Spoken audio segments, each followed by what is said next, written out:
Kalau yang maulid banyak, di sini asrokol, di sana asrokol, sono asrokol. Nabi kemana dulu? Ini pertanyaan orang yang kurang adab, saudara. Jawabannya pakai contoh. Di saat bulan purnama tanggal 3.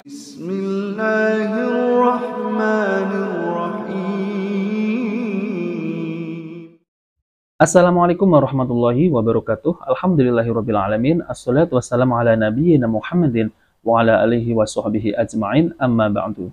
Teman-teman yang dimuliakan oleh Allah Subhanahu wa taala, di video kali ini saya akan membahas yaitu tentang terkait masalah video yang beredar, yaitu ada seorang ustadz yang mengatakan bahwa setiap Maulid Nabi diadakan, Nabi Shallallahu alaihi wasallam akan hadir di tempat acara Maulid.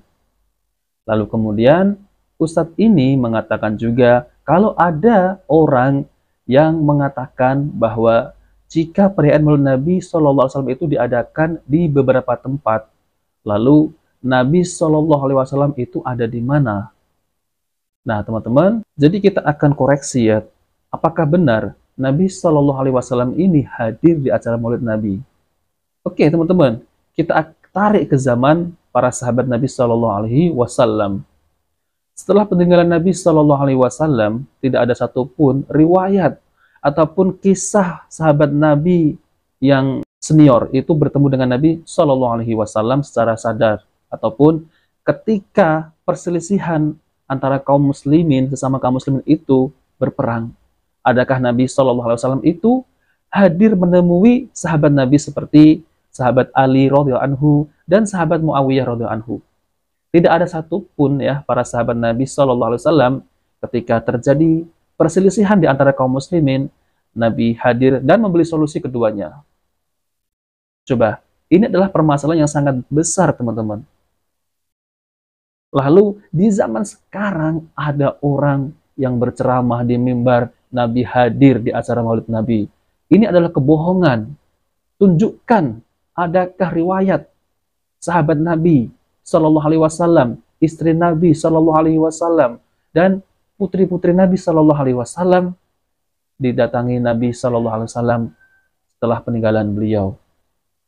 Oke, teman-teman, kita langsung saja, mari kita simak videonya. Ada orang yang tidak percaya, Ustadz, mana mungkin Nabi datang saat orang asrokol? Loh, kamu nggak percaya? Saya bukan nggak percaya. Kalau yang maulid banyak, di sini asrokol, di sana asrokol, sono asrokol. Nabi kemana dulu? Ini pertanyaan orang yang kurang adab, saudara. Jawabannya pakai contoh. Di saat bulan purnama tanggal 13, 14, 15, bulat itu bulan, cakep itu bulan. Kita semua megang air di ember, naik loteng, masing-masing kita lihat di ember yang isi air, bulan yang di langit, ada nggak bayangannya di situ? Itu baru bulannya. Bagaimana Nabi? Teman-teman, setelah saya mendengarkan ya video dari ustadz tersebut, itu menganalogikan dengan bulan ya. Allahu Akbar. Dan ini jelas-jelas ya tidak nyambung sama sekali. Tidak nyambung sama sekali. Umat ini jangan dibodoh-bodohin dengan analogi-analogi yang sangat jauh sekali dari Al-Quran dan Sunnah Nabi Shallallahu Alaihi Wasallam. Tidak nyambung. Umat ini sudah cerdas ya.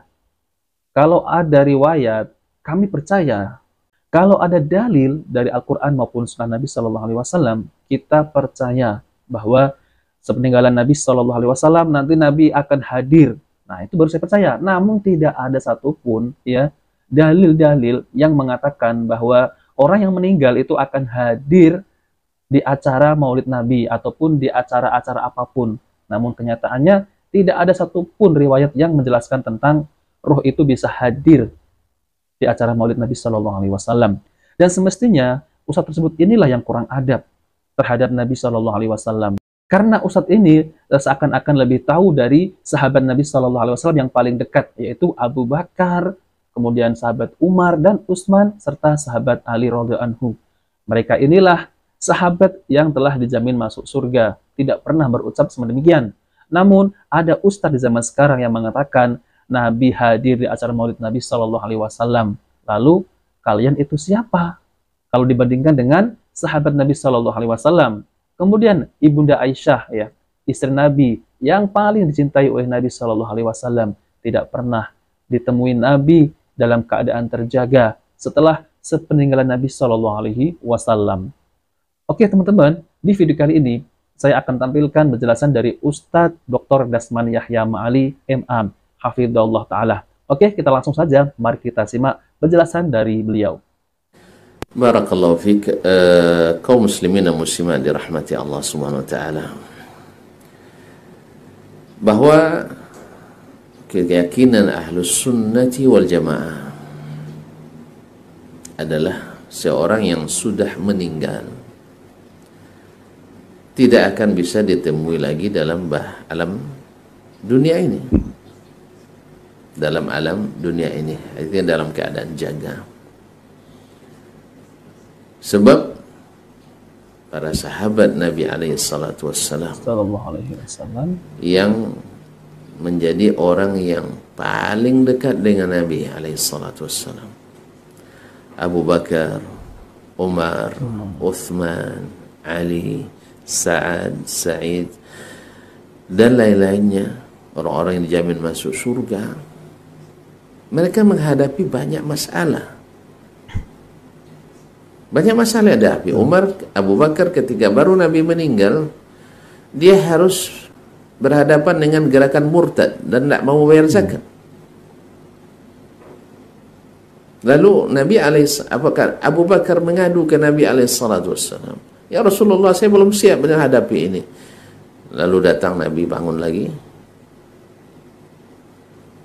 Dan Umar radhiyallahu ta'ala anhu juga menghadapi masalah.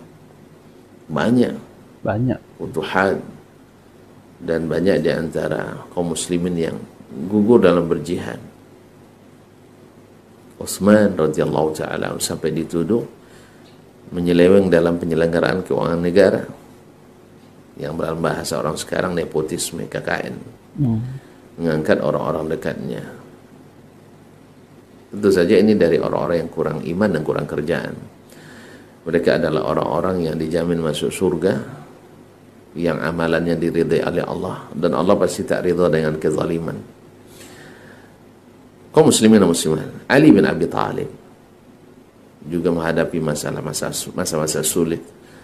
Di satu sisi berhadapan dengan kaum Khawarij, dan satu sisi dapat tekanan dari Muawiyah dan Ahlus Syam yang menghendaki para pembunuh Utsman itu segera diadili.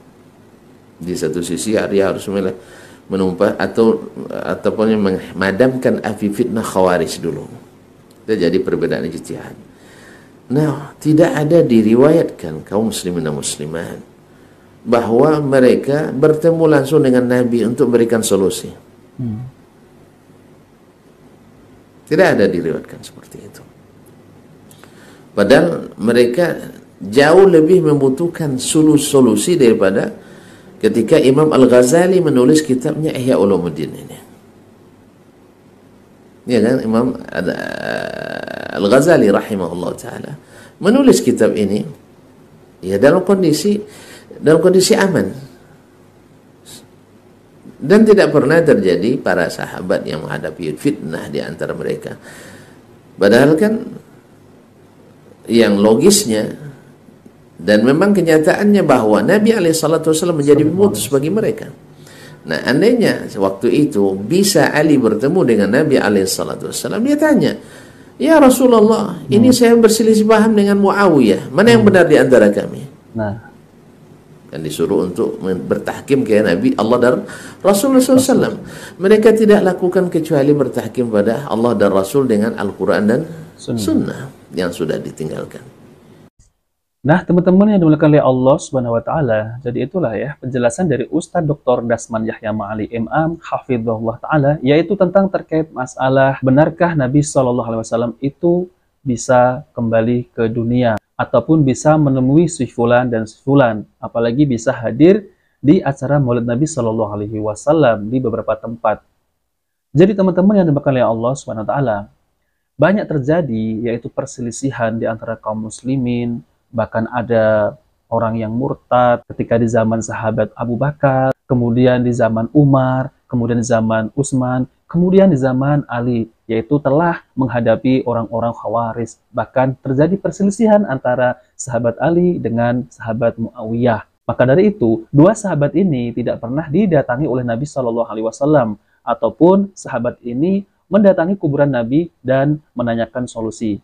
Tidak, nyatanya sahabat ini berpegang dengan Al-Quran dan Sunnah Nabi Shallallahu Alaihi Wasallam dan meminta petunjuk kepada Allah Subhanahu Wa Taala, bukan malah mendatangi kuburan ataupun menanyakan siapa yang benar dan siapa yang salah. Dan nyatanya ya teman-teman, tidak pernah didatangi oleh Nabi Shallallahu Alaihi Wasallam secara sadar, ataupun Nabi itu datang memberikan solusi. Tidak ada satu riwayat. Jadi teman-teman yang dimuliakan oleh Allah Subhanahu Wa Taala, jadi saya akan jelaskan lagi. Ketika Nabi Shallallahu Alaihi Wasallam itu di telaga beliau. Jadi Nabi Shallallahu Alaihi Wasallam itu melihat umatnya yang dihalau dari telaga Nabi Shallallahu Alaihi Wasallam. Namun apa? Namun Nabi Shallallahu Alaihi Wasallam itu tidak tahu ketika umatnya di dunia dulu itu berbuat bid'ah. Ini contoh ya, dan saya akan bawakan hadisnya. Dari Abu Wa'il, dari Abdullah, Nabi Shallallahu Alaihi Wasallam bersabda yang artinya, aku akan mendahului kalian di Al-Haud, yaitu telaga. Dinampakkan di hadapanku beberapa orang di antara kalian. Ketika aku akan mengambilkan minuman untuk mereka dari Al-Haud, yaitu telaga, mereka dijauhkan dariku. Jadi dijauhkan oleh Allah Subhanahu wa taala. Aku lantas berkata, wahai Rabbku, ini adalah umatku. Lalu Allah berfirman, engkau sebenarnya tidak mengetahui bid'ah yang mereka buat sesudahmu. Hadis ini diriwayatkan oleh Bukhari nomor 7049. Jadi teman-teman, Nabi Shallallahu Alaihi Wasallam setelah beliau itu wafat, Nabi tidak tahu kondisi umat ketika Nabi Shallallahu Alaihi Wasallam itu wafat. Ketika terjadi perselisihan, ketika terjadi kekacauan, Nabi Shallallahu Alaihi Wasallam tidak tahu. Lah ini kok ada orang yang mengatakan bahwa Nabi hadir di acara Maulid. Jadi bertentangan dengan dalil dari Nabi Shallallahu Alaihi Wasallam. Siapa yang berbohong? Kalau Nabi Shallallahu Alaihi Wasallam hadir, tentu Nabi tahu, tahu kondisi umat. Namun kenyataannya hadis ini bertentangan dengan orang-orang yang mengklaim bahwa dirinya itu bisa bertemu dengan Nabi Shallallahu Alaihi Wasallam ataupun Nabi hadir di acara Maulid. Jadi teman-teman, kita harus berpikir cerdas, jangan sampai mau dikibulin ataupun dibodoh-bodohin orang yang tidak bertanggung jawab ini, yang mengatasnamakan Ahlus Sunnah. Oke teman-teman, cukuplah ya teman-teman di video kali ini, semoga bermanfaat. Jika video ini bermanfaat, jangan lupa like dan subscribe di channel Cahaya Hidayah. Wabillahi taufiq wal hidayah. Wassalamualaikum warahmatullahi wabarakatuh.